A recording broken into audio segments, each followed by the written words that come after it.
Hello everyone, मैं महराज खान बहुत बहुत स्वागत करती हूँ आप सभी का आपके अपने यूट्यूब चैनल लर्निंग शिक्षा द्वार में। और उम्मीद करती हूँ सब बहुत अच्छे होंगे, सब बहुत अच्छे से अपनी स्टडी भी कर रहे होंगे और कलाम सीरीज को एंजॉय भी कर रहे होंगे। इससे पहले जितनी भी वीडियो दी हैं, अगर आपने नहीं देखी है तो देख लें। आज इस वीडियो में हम देखेंगे जो टीचिंग एप्टीट्यूड है उसका पार्ट सेकंड। इससे पहले पार्ट 1 आ चुका है। टीचिंग एप्टीट्यूड से अराउंड 42 क्वेश्चन पूछे गए थे जो एक वीडियो में कराना पॉसिबल नहीं था, इसलिए मैंने सोचा कि इसको 2 पार्ट में कराया जाए। तो आज हम देखेंगे क्वेश्चन नंबर 91 से 110। इससे पहले 68 क्वेश्चन नंबर से जो है 90 तक मैं करा चुकी हूँ और आपने देख भी लिया होगा। बाकी पेपर्स भी अगर आपने अभी तो हमारे पास हमने सॉल्यूशन खैर उनका नहीं दिया है, लेकिन हमें पता है कि इस बार जो पेपर हमने एनालिसिस किया उससे यही देखा कि इस बार का जो पेपर था वो उसका लेवल थोड़ा टफ था। बाकी पेपर्स में ऐसा लेवल देखने को नहीं मिला जो इस बार था। तो हो सकता है कि नेक्स्ट ईयर ये लेवल और इंक्रीज करे, क्योंकि कंपटीशन डे बाय डे बढ़ रहा है ना कि डिक्रीज हो रहा है। तो आपको थोड़ा जो है सीरियस होकर पढ़ना होगा, थोड़ा अच्छे से पढ़ना होगा ताकि आपका सिलेक्शन हो जाए। तो सिलेक्शन होना इसमें कोई बड़ी बात नहीं है, लेकिन बस ये है कि आपको आप जो है जो डायरेक्शन है वो आपकी सही हो। तो अब हम देखते हैं क्वेश्चन नंबर 91 से। क्लियर?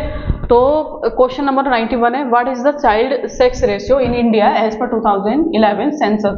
मतलब टीचिंग एप्टीट्यूड में इसने क्या पूछा है, सेंसस पूछा है और आपको बताना है चाइल्ड सेक्स रेशियो। और इसने मतलब जो क्वेश्चन है उसमें चाइल्ड का पूछा है ना, तो ये ऑप्शन नंबर ए 976 या ऑप्शन बी 964 या फिर ऑप्शन सी 945 या फिर ऑप्शन डी 918। क्या होगा इसका आंसर?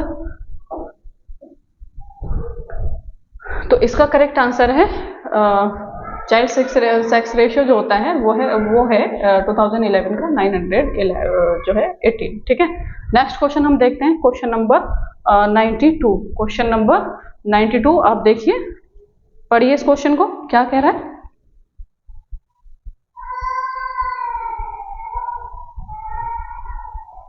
क्वेश्चन नंबर 92 है, what is the sex ratio in India as per 2011 census. 2011 census के अकॉर्डिंग जो है सेक्स रेशियो, मतलब पहले पूछा था इसने चाइल्ड सेक्स रेशियो और इसमें पूछा है इसने जो है मतलब जनरल जो है मेल फीमेल का वो। तो इसका क्वेश्चन का आंसर हो जाएगा ऑप्शन नंबर ए 943 पर 1000। ठीक है, नेक्स्ट क्वेश्चन है question number 93, the infant mortality rate in India in 2023 is about. मतलब इन्फेंट मोर्टेलिटी रेट जो है वो कितना है। Option number A 40, option B 27 या ऑप्शन सी 32 या ऑप्शन डी 36। तो इसका करेक्ट आंसर हो जाएगा ऑप्शन नंबर बी 27। इसमें एक्सप्लेनेशन जैसा कुछ भी नहीं है, फैक्चुअल है तो आपको याद रखना होगा। ठीक है, कंसेप्चुअल नहीं है जो इसमें हम थोड़ा आपको कंसेप्ट क्लियर करें, फैक्ट है, सीधा सीधा याद रखिए। Question number 94, if a student asks a question for which of the teacher is unable to answer then you will। मतलब आपसे किसी बच्चे ने एक ऐसा क्वेश्चन पूछ लिया जो आपको नहीं आता, उसका आंसर नहीं आता, तब आप क्या करोगे। Option number A scold the child, option B feel embarrassed and shy, option C say that the question is wrong, बोलेंगे कि क्वेश्चन गलत है, तुम जो क्वेश्चन पूछ रहे हो वो गलत है। Option D say that he will answer after consultation, उससे बोलेंगे भाई रुको थोड़ा, हम थोड़ा सोच लें, देख लें, कंसल्ट कर लें, फिर तुम आंसर बता देंगे। तो ऐसा ही करना है, ऐसा थोड़ी है कि हर कोई परफेक्ट है। अगर मैं टीचिंग एप्टीट्यूड पढ़ा रही हूँ तो कोई क्वेश्चन मेरे से कभी गलत नहीं होगा, आप कुछ भी पूछ लो मैं आंसर करूंगी, नहीं, ये तो ओवर कॉन्फिडेंस हो गया जो कि नहीं होना चाहिए, है ना। हर कोई परफेक्ट नहीं है। और कोई, मैं पीएचडी कर रही हूँ ज्योग्राफी में, लेकिन ज्योग्राफी भी मेरे से पूरी नहीं आती है। अच्छा पढ़ती हूँ, अच्छा पढ़ाती हूँ, ज्योग्राफी मेरा अच्छा है, लेकिन इसका मतलब ये नहीं कि मुझे ज्योग्राफी में सब कुछ आता है। तो यही चीज होती है, मतलब विलिंग टू लर्न होना चाहिए कि सीखने के लिए हमेशा तैयार रहे। ऐसा नहीं कि वो मतलब बोलेगी नहीं मेरे से सब कुछ आता है। तो मतलब इसका आंसर तो ऑप्शन डी हो जाएगा। वैसे भी सिंपल था, स्कोल्ड हम बच्चे को करेंगे नहीं, फील एम्ब्रेस्ड एंड शाई नहीं, बिल्कुल नहीं होगा, हम शर्म नहीं महसूस करेंगे। से that the question is wrong, बच्चा तो कभी गलत होगा नहीं, और जब बच्चे ने क्वेश्चन पूछा है तो वो भी कैसे गलत हो सकता है ना। तो नेक्स्ट क्वेश्चन है question number 95, democracy in the classroom is reflected through. जो डेमोक्रेसी है वो इन ऑप्शन में से आपको बताना है कि इनमें से किसके थ्रू वो रिफ्लेक्ट करेगी, मतलब लगेगा कि हाँ डेमोक्रेसी आपकी क्लास में है। कब डेमोक्रेसी होता है क्या, जब सभी को राइट हो काम करने का, सभी को राइट, इक्वल राइट हो बोलने का, अपना काम करने का, अपना बात रखने का। तो कैसा लगेगा कि आपके क्लास में ये डेमोक्रेसी है। Option number allow student to do what they want with freedom, है ना, विद फ्रीडम, मतलब उसे बोलेंगे बच्चे से कि जाओ जो जो मर्जी करे करो। Option B allow female student more freedom saying that they are sincere, जो बच्चियां हैं उनको बोलेंगे कि ये बहुत सिंसियर होती है इसलिए जाओ तुम्हें फ्रीडम है। Option C allow male student more freedom, मतलब जो मेल जो स्टूडेंट है उनको ज्यादा आप फ्रीडम दोगे, क्यों, क्योंकि वो मोर सीरियस होते हैं। Option D allow student to partake in decision with rules and regulation, बच्चों को बोलोगे काम तो करो लेकिन रूल्स रेगुलेशन के अंदर रह के रूल्स रेगुलेशन फॉलो करना है। अब देखिए ऑप्शन नंबर है तो हमारा जो है गलत हो जाएगा, क्यों, क्योंकि हम ऐसा नहीं बोल सकते कि जा सिमरन जा जी ले अपनी जिंदगी, नहीं भाई, बच्चों को कंट्रोल भी करना जरूरी है ना, ये थोड़ी ना बोलेंगे कि जाओ कुछ भी करो। Allow freedom, allow female student, categorise हम करेंगे नहीं मेल फीमेल का, सारे बच्चे क्या है हमारे लिए बराबर है, तो मेल फीमेल का इसमें कंसेप्ट कुछ ऐसा आएगा नहीं। Option D allow student to partake in decision within rules and regulation, बिल्कुल बच्चों को बोलेंगे काम करो लेकिन रूल्स रेगुलेशन के भीतर रह के। ऑप्शन डी हमारा करेक्ट हो गया। नेक्स्ट क्वेश्चन है question number 96, the approval for running the degree और diploma in teacher education is provided by, शिक्षक शिक्षा में डिग्री या डिप्लोमा चलाने की स्वीकृति किसके द्वारा प्रदान की जाती है। सीबीएसई, एनसीटी, एनसीईआरटी या फिर एससीईआरटी, इसका करेक्ट आंसर है एनसीटी। आपको डिटेल में पढ़ना पड़ेगा, एक क्वेश्चन से मैं इसको नहीं करा सकती और डिटेल्स में मैं इसका यहाँ कराऊंगी तो वीडियो नहीं हो जाएगी, फिर वो कुछ और ही हो जाएगा, है ना, बच्चे छोड़ के भाग जाएंगे, तो इसलिए मैं इसका डिटेल करा भी नहीं सकती। आपको ये ठीक से पढ़ना होगा। सीबीएसई से भी क्वेश्चन आता है, एनसीटी से भी आता है, एनसीईआरटी से भी आता है, एससीईआरटी से भी आता है, एमयू का तो फेवरेट है, ठीक है। करंट एजुकेशनल अफेयर्स पूछता है, लेकिन एमयू का मुझे एक चीज अच्छी लगती है कि उसने अगर 25 पर टीचिंग एप्टीट्यूड पूछा है तो टीचिंग एप्टीट्यूड ही पूछेगा, इसमें खिचड़ी नहीं पकाएगा कि उसमें करंट अफेयर्स भी डाल दिया, जीएस भी डाल दिया, ये भी डाल दिया, वो भी डाल दिया। 25 का अगर उसने पूछा है करंट एजुकेशनल अफेयर तो करंट एजुकेशनल अफेयर्स ही पूछेगा। अब इसमें क्या है, इसमें मिक्स हो जा रहे हैं सारे क्वेश्चन। नेक्स्ट क्वेश्चन है question number 97, the foundation stage of education according to NEP 2020 include, मतलब एनईपी 2020 के अनुसार शिक्षा के आधारभूत चरण में शामिल है, मतलब आपको क्या बताना है, आधारभूत चरण बताना है। Option A primary and middle school, option B nursery and primary, option C nursery and lower primary, option D elementary and nursery. देखिए जब तक एनईपी को नहीं पढ़ेंगे आपको ये समझ में नहीं आएगा, एनईपी को आपको डिटेल में पढ़ना होगा क्योंकि एनईपी से और भी क्वेश्चन आए, तो इसका करेक्ट आंसर तो हो जाएगा option C nursery and lower. सीधा सीधा याद रखना है, कंसेप्ट इसमें है नहीं तो हम इसमें डिटेल में बात करेंगे भी। नेक्स्ट क्वेश्चन है question number 98, diets DIETS were started after, जो डाइट्स है वो कब स्टार्ट हुआ, कोठारी कमीशन से या फिर NP 1968 से या फिर ऑप्शन सी NP 1986 या फिर ऑप्शन डी NEP 2020। तो इसका करेक्ट आंसर है ऑप्शन नंबर सी NPE 1986। तो यहाँ पर CBSE से क्वेश्चन आ गया है ना, डाइट्स से क्वेश्चन आ गया। डाइट्स एक आपका जो है होमवर्क है, इस वीडियो के कमेंट बॉक्स में आप बताएंगे डाइट्स का फुल फॉर्म, कमेंट करके आपको डाइट्स की फुल फॉर्म बतानी है। और जैसा और भी कुछ क्वेश्चन आए हैं एनसीईआरटी वगैरह से तो आपको ये पढ़ना होगा डिटेल में। क्वेश्चन नंबर 99, समग्र शिक्षा सबस्यूम दैट द फॉलोइंग एक्सेप्ट, मतलब जो समग्र शिक्षा है उसमें 3 तो शामिल हैं लेकिन एक नहीं है। समग्र शिक्षा क्या है, एक अम्ब्रेला टर्म है ना, तो उसके अंदर बाकी 3 जो है उसका पार्ट है, बाकी इस 3 का पार्ट है। उन्नत भारत अभियान या फिर सर्व शिक्षा अभियान, ऑप्शन सी राष्ट्रीय माध्यमिक शिक्षा अभियान या फिर टीचर एजुकेशन, मतलब आपको बताना है इन 4 में से कोई एक जो है वो समग्र शिक्षा अभियान का पार्ट नहीं है, एक तो है, मतलब इन 4 में से कोई एक नहीं है, 3 है। तो समग्र शिक्षा अभियान जो है वो टीचर एजुकेशन भी है, राष्ट्रीय माध्यमिक शिक्षा अभियान भी है और सर्व शिक्षा अभियान भी है। उन्नत भारत अभियान एक सेपरेट जो है स्कीम है जो अलग से चलाई जाती है। नेक्स्ट क्वेश्चन है question number 100, the project method originated from the philosophy of, जो मतलब आपको बताना है कि जो प्रोजेक्ट मेथड था वो किसने दिया था। मैं हिंदी में भी बताती हूँ तो हिंदी वाले बच्चे परेशान नहीं होंगे कि उनसे नहीं हो रहा है ना। तो ऑप्शन नंबर ए जॉन डीबी, प्रोजेक्ट मेथड आपको बताना है जॉन डीबी का था, महात्मा गांधी का था, या रविंद्रनाथ टैगोर का था, या सिगमंड फ्रॉइड का था।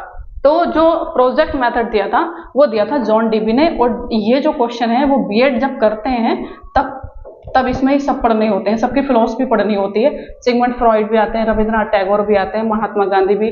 बेसिक एजुकेशन का कंसेप्ट महात्मा गांधी ने दिया था, है ना।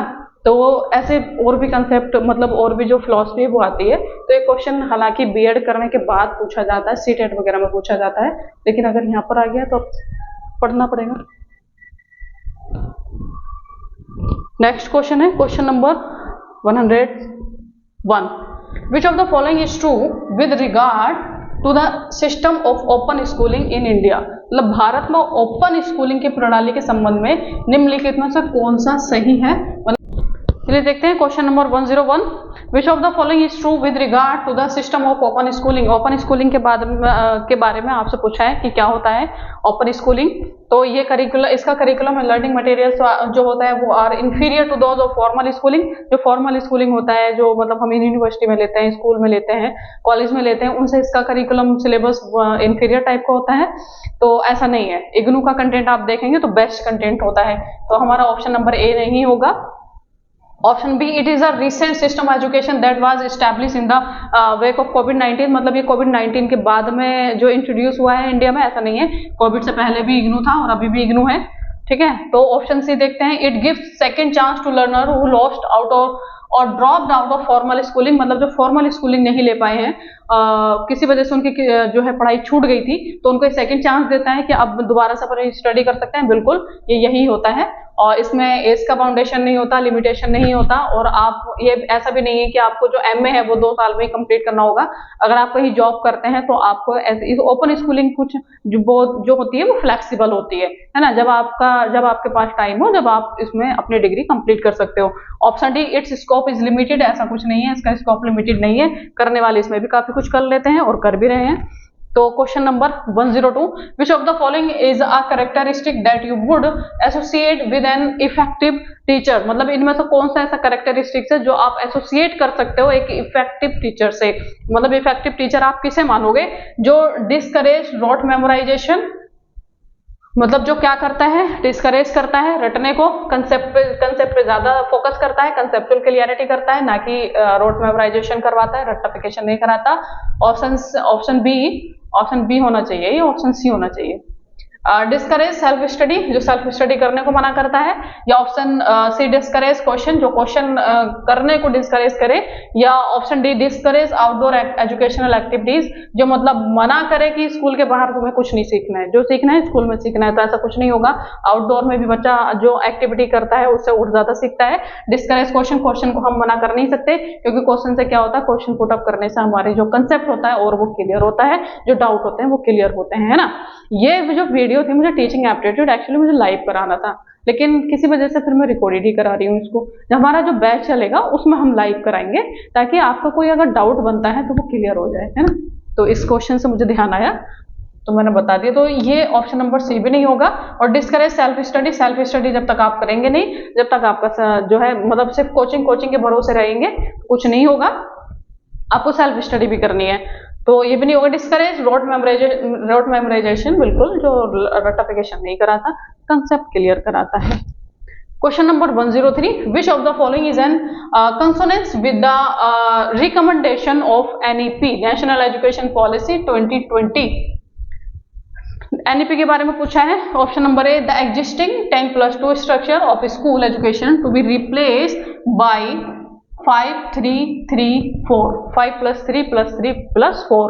Option B, education to be recognise as a private commodity, मतलब वो प्राइवेट करना चाह रहा है। एनईपी क्या कहती है, बेसिकली आपसे ही पूछा है। Option C, strict separation between science, commerce and arts. Option D ma'am जो है monolingualism to be encourage at every stage. Monolingualism होता है कोई बच्चा एक ही भाषा बोलेगा, एक ही लैंग्वेज बोलेगा, अगर हिंदी है तो हिंदी बोले और इंग्लिश है तो वो इंग्लिश ही बोले, मतलब एक भाषा बात, मतलब पूरे इंडिया में एक ही भाषा होना चाहिए, ऐसा तो होगा नहीं। हमारी रीजनल लैंग्वेज भी होती है जिसमें बच्चा पढ़ता है। ऑप्शन थी स्ट्रिक्ट सेपरेशन होगा नहीं, क्योंकि अब तो वैसे भी इतना फ्लेक्सिबल हो गया है कि साइंस वाला बच्चा कभी भी आर्ट्स में जंप कर सकता है ना, तो ऑप्शन बी भी हमारा नहीं होगा। ऑप्शन सी, ऑप्शन बी है education to be recognise as a private, private जो है नहीं करता। ऑप्शन ए हमारा करेक्ट हो जाएगा। जो अब जो फॉर्मूला है 10+2 का नहीं है, 5+3+3+4 का है। ये कैसे याद रखा जाएगा? जब आप एनईपी को बहुत अच्छे से पढ़ेंगे तब आपको यहाँ से क्वेश्चन करेक्ट होने का चांस रहेगा। Option number 104, which of the following is not a responsibility of CBSE? CBSE की क्या इसमें से रेस्पॉन्सिबिलिटी नहीं है? Option A, to prescribe condition of examination at the end of class 10th and 12th. Option 2, option B, to monitor the quality of teacher education program. Option C, to recognize capacity building program for teacher. Option D, to fulfill the educational requirement of those students whose parents are in transferable job. मतलब आप हिंदी में भी पढ़ सकते हैं, हिंदी में भी है ना, तो इसका जो करेक्ट आंसर हो जाएगा वो हो जाएगा option number B, to monitor the quality of teacher education programme. ये सीबीएसई की रेस्पॉन्सिबिलिटी नहीं है, रेस्पॉन्सिबिलिटी बिल्कुल इसकी नहीं है, बाकी 3 ऑप्शन इसकी रेस्पॉन्सिबिलिटी दिखाते हैं। क्वेश्चन नंबर 105, विच कॉन्स्टिट्यूशनल अमेंडमेंट पूछा है, was responsible for bringing into effect the right to education act? कौन सा संवैधानिक संशोधन शिक्षा अधिकार अधिनियम को प्रभाव में लाने के लिए जिम्मेदार है? Option number 21, option B 42nd, या ऑप्शन सी 72nd, या ऑप्शन डी 86। तो 86 ही था जो कि क्या लाया था इफेक्ट में, राइट टू एजुकेशन। ठीक है, नेक्स्ट क्वेश्चन है question number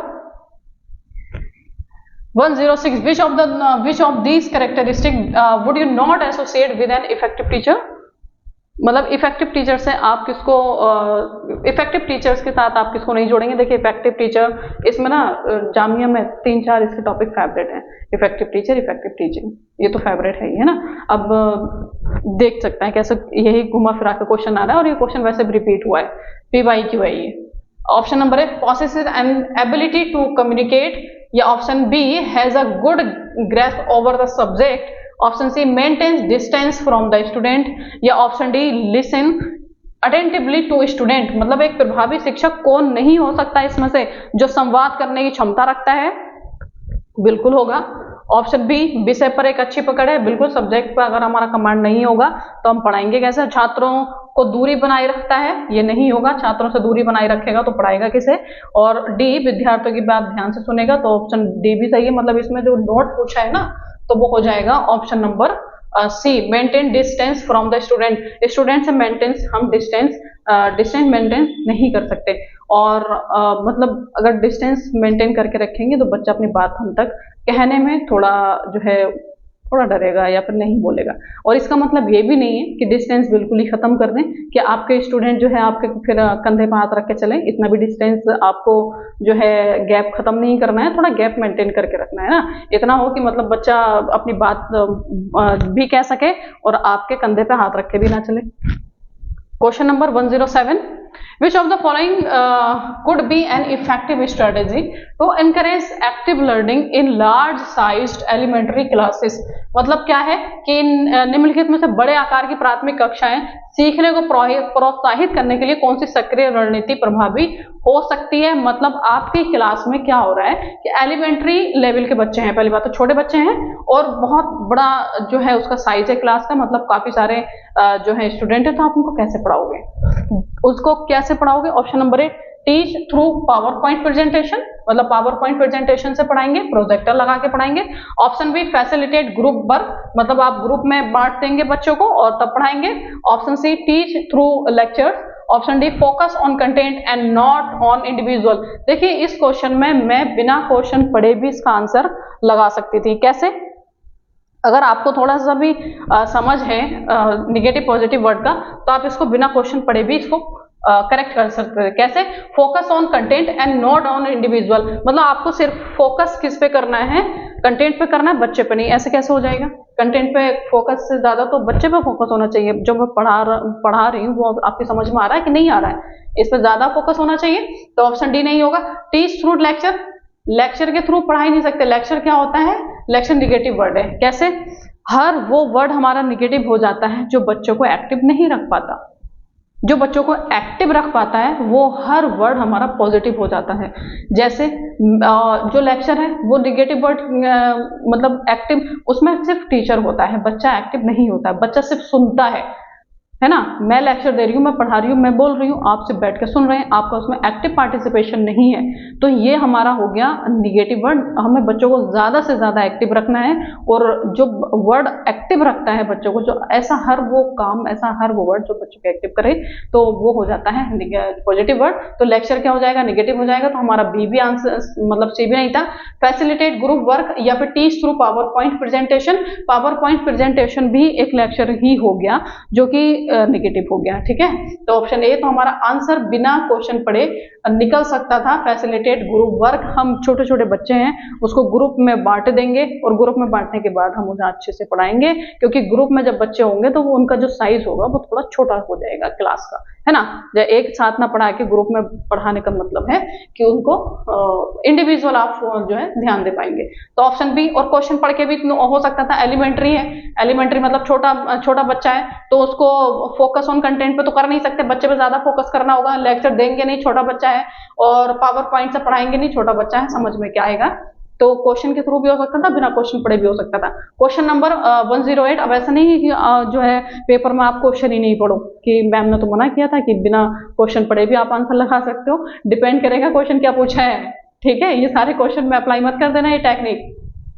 question number 108। Which of the following may not ordinarily be identified as corporal punishment, मतलब इनमें से कौन सा जो है हम कॉर्पोरल पनिशमेंट नहीं बोलेंगे। कॉर्पोरल पनिशमेंट का मतलब शारीरिक दंड, है ना। Making student attend extra class, जब हम एक्स्ट्रा क्लास लगवाते हैं बच्चे की। या option B caning the student, मतलब बच्चे की पिटाई कर दें। Option C discriminating on the basis of gender, male female में उसको क्या करते हैं, भेदभाव करें उसके बेस पे। Option D subjecting student to mental harassment, mental harassment उसको देना, मानसिक ताड़ना देना। तो ये क्या हो जाएगा हमारा आंसर इसका? नोट है ना, तो नोट में हो जाएगा making student attend extra class. Extra class लगवाना कोई जो है पनिशमेंट नहीं है, कॉर्पोरल पनिशमेंट नहीं है। हालांकि कुछ बच्चे सोच रहे होंगे कि मेंटल हरेसमेंट कॉर्पोरल पनिशमेंट में नहीं आना चाहिए, लेकिन ये कॉर्पोरल पनिशमेंट में ही आता है। ठीक है, एक बार आप डंडे से पिटाई कर दें, वो थोड़ा बच्चा 1-2 दिन में सही हो जाएगा, या फिर अगर ज्यादा ही पिटाई कर दी है तो मेडिसिन वगैरह डॉक्टर उसका मतलब मेडिसिन देकर उसको ट्रीटमेंट कर सकता है और वो ठीक हो सकता है। लेकिन अगर यहाँ पर उसकी कोई चोट लग गई है ना, यहाँ पर चोट लगने का मतलब है कि आपने कुछ ऐसी बात बोली जो बच्चे को खल गई, जो बच्चे को बहुत बुरी लगी, तो हमेशा याद रखेगा, है ना। तो ये यहाँ इस पे जो टॉर्चर करना होता है ना, सबसे बुरा होता है, सबसे खतरनाक लेवल का होता है। तो इसको भी कॉर्पोरल पनिशमेंट में ही माना जाता है। Question number 109। Which of the following is not a function of the school management committee, मतलब इनमें से, इन चारों में से कोई एक ऐसा काम है जो मैनेजमेंट कमेटी का नहीं है या फिर नहीं होना चाहिए। जैसे option number A monitor the working of the school, मतलब जो स्कूल का जो वर्क है उसको मॉनिटर करना बिल्कुल मैनेजमेंट का काम ही होता है। तो ऑप्शन नंबर ए तो हमारा अभी फिलहाल मतलब इसमें कुछ है नोट, तो इसलिए तो नहीं होगा। Option number be prepare and recommend school development plan, मतलब मैनेजमेंट कमेटी है भाई, प्लान कौन करेगा, टीचर थोड़ी ना करेगा, तो यह आंसर भी हमारा नहीं होगा। डेवलपमेंट प्लान का प्लान जो होता है वो मैनेजमेंट कमेटी ही करती है। Option C ensure that teacher maintain regularity and punctuality, मतलब ये इंश्योर करना है कि कोई ये देखना है कि टीचर टाइम पे आ रहे हैं कि नहीं आ रहे हैं, तो बिल्कुल ये मैनेजमेंट का ही काम होता है। मैनेजमेंट कमेटी का मतलब उसमें प्रिंसिपल वगैरह भी होते हैं, तो भी देखते हैं प्रिंसिपल, है ना। Option D advise teachers on issues related to pedagogy and assessment, ये हमारा करेक्ट आंसर हो जाएगा, जो कि मैनेजमेंट कमेटी का काम नहीं होता। कैसे? मैनेजमेंट कमेटी में मैं एग्जांपल ले लेती हूँ, जैसे प्रिंसिपल का, जैसे टीचर्स डे होता है ना, टीचर्स डे पे क्या होता है, बच्चा सबसे पहले गिफ्ट किसके लिए लेके जाता है, प्रिंसिपल के लिए या फिर जो अपना क्लास टीचर होगा उसके लिए। जाहिर सी बात है क्लास टीचर के लिए लेके जाता है, क्यों, क्योंकि क्लास टीचर को ज्यादा जानता है, क्लास टीचर से उसका जो बॉन्डिंग है वो ज्यादा है, ना कि प्रिंसिपल का। प्रिंसिपल स्कूल में आता है, ऑफिस में बैठता है, ना कि क्लास में आता है। क्लास में अगर किसी बच्चे को पर्सनली अगर कोई जानता है तो वो उसका टीचर होता है। तो इसलिए जो पेडागोजी का मतलब होता है कि बच्चों को बच्चे की क्या प्रॉब्लम है, बच्चा कैसे पढ़ेगा, ये सब पेडागोजी के अंदर आ जाता है। जैसे कोई बच्चा कम सुनता है तो आप उसे कैसे पढ़ाओगे, कोई बच्चा कम देखता है तो उसको कैसे, उसको देखने की प्रॉब्लम है, उसे चश्मा लगा हुआ है तो आप उसको कैसे पढ़ाओगे, कोई बच्चा व्हील चेयर पे है तो उसको आप कैसे मैनेज करोगे, उसके अंदर कॉन्फिडेंस कैसे लेकर आओगे कि वो भी कर सकता है, वो भी पढ़ सकता है। बच्चे एवरेज भी होते हैं, एक क्लास में बच्चे एवरेज भी होते हैं और जो है ब्राइट स्टूडेंट भी होते हैं और जो है थोड़ा डल स्टूडेंट भी होते हैं। कैसे लेके चलोगे पूरी क्लास को एक साथ, ऐसा नहीं कि ब्राइट स्टूडेंट को अलग से आप क्लास देंगे, जो एवरेज है उनको आप अलग से क्लास देंगे और जो डल स्टूडेंट है उनको आप अलग से क्लास दोगे, नहीं, सबको साथ में देना होता है। यही होता है पेडागोजी, हर बच्चे का ध्यान रखना, हर बच्चे की प्रॉब्लम को जानना और उसके अकॉर्डिंग उसका सॉल्यूशन देना। ठीक है, तो ये सब पेडागोजी के अंदर आ जाता है। ये कौन जानता है, ये प्रिंसिपल नहीं जानता, प्रिंसिपल से ज्यादा टीचर जानता है। जो टीचर क्लास में आता है, बच्चों से मिलता है, तो बच्चों के साथ ज्यादा टाइम स्पेंड कौन करता है, टीचर। तो इसलिए पेडागोजी अगर सबसे अच्छा कोई कर सकता है तो वो होता है टीचर। ठीक है, मैनेजमेंट कमेटी उस पर कुछ इश्यूज पे जो है वो पेडागोजी तो मतलब एडवाइस नहीं दे सकती, वो टीचर का ही काम होना चाहिए और होता भी है। Question number 110. Which of the following is an important objective of assessing children? Option A, to compare student in terms of their ability. मतलब आपको असेसमेंट करना है बच्चे का, आकलन करना है ना, क्या ठीक है क्या गलत है, कैसे क्या चल रहा है, इसका आकलन करना है। तो आप क्या करेंगे, to compare student in term of their ability. Compare तो हम कहाँ करते हैं, कंपेयर मैंने बार बार बोला कंपेयर नहीं करेंगे, तो ऑप्शन ए हमारा गलत हो गया। Option B, to label student as smart, average and weak. नहीं करेंगे हम लेबल बच्चों को, लेबल स्मार्ट, किसी बच्चों को आपने बोल दिया भाई तुम तो बहुत स्मार्ट हो, फिर और तुम्हारा तो रिजल्ट भी बहुत अच्छा आता है, तुमसे अच्छा तो कोई है ही नहीं, बच्चा कभी बात नहीं करेगा बाकी बच्चों से, फिर वो इतना ओवर कॉन्फिडेंस में चला जाएगा कि सबसे खराब नेक्स्ट ईयर का रिजल्ट उसी का आना है। इसलिए सिर्फ आपको पता होना चाहिए कि जो ये बच्चा स्मार्ट है, ये बच्चा वीक है, ये बच्चा एवरेज है, आपको पता होना चाहिए एज ए टीचर। लेकिन आप उसके सामने ये नहीं क्लास में बिल्कुल खड़ा करके और बोलेंगे ये बच्चा तो बहुत ही अच्छा है, तो बाकी बच्चे सोचेंगे कि काश हम भी होते, है ना, उनका कॉन्फिडेंस का लेवल एकदम डाउन, और जो उस बच्चे का कॉन्फिडेंस एकदम आसमान पे, और फिर वो नहीं उतरने वाला।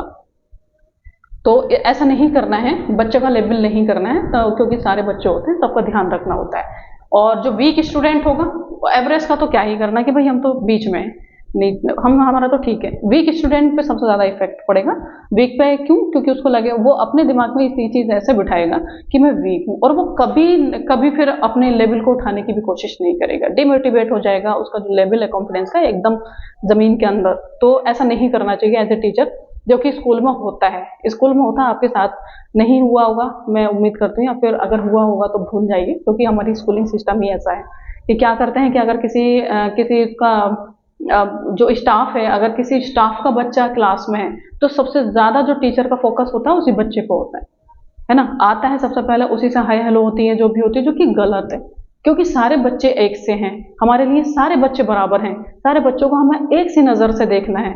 अगर हाँ बच्चे की वाकई में, मैंने अभी बोला पेडागोजी में क्या आ जाता है, सीटेट में 90 जो है क्वेश्चन पेडागोजी से आते हैं, और आपको यकीन नहीं होगा कि मेरा सीटेट फर्स्ट अटेम्प्ट में क्लियर हुआ था, और दोनों पेपर हुए थे, फर्स्ट भी और सेकेंड भी।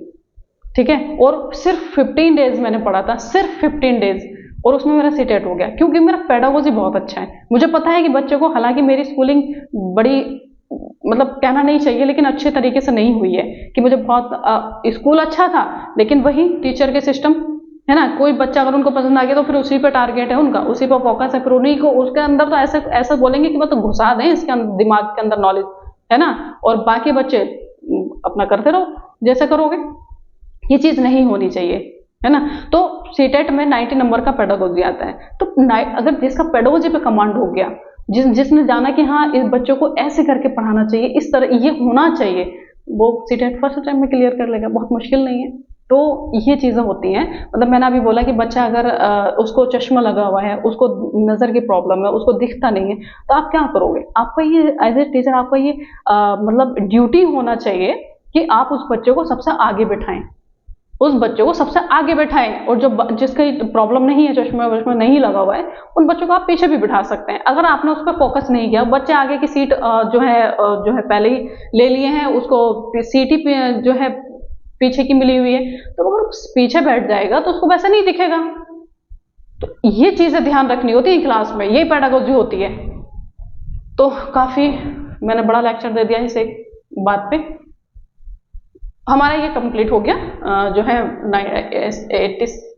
68 से 110, और उम्मीद है कि आपने क्लास एंजॉय की होगी।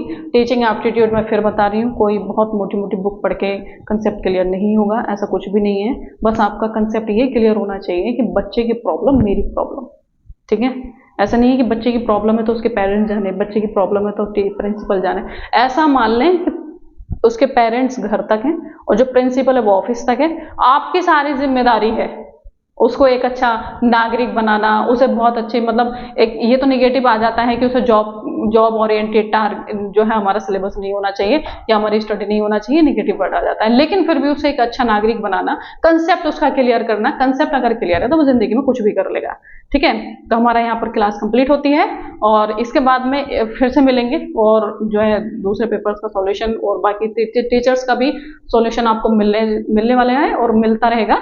तो आप चैनल सब्सक्राइब कर लें और अगर अच्छा लगा हो तो लाइक करिएगा, शेयर करिएगा। इसके बाद में और भी जो है वीडियो मिलने वाली है, और का सॉल्यूशन मिलने वाला है, BLLB, BSc नर्सिंग और BCom, ये सब मिलने वाला है ना। तो चैनल सब्सक्राइब कर लीजिएगा और जो इससे रिलेटेड प्रिपरेशन करना चाह रहे हो उनको शेयर कर दीजिएगा हमारा चैनल का लिंक, ठीक है। चलिए, थैंक्स फॉर वॉचिंग।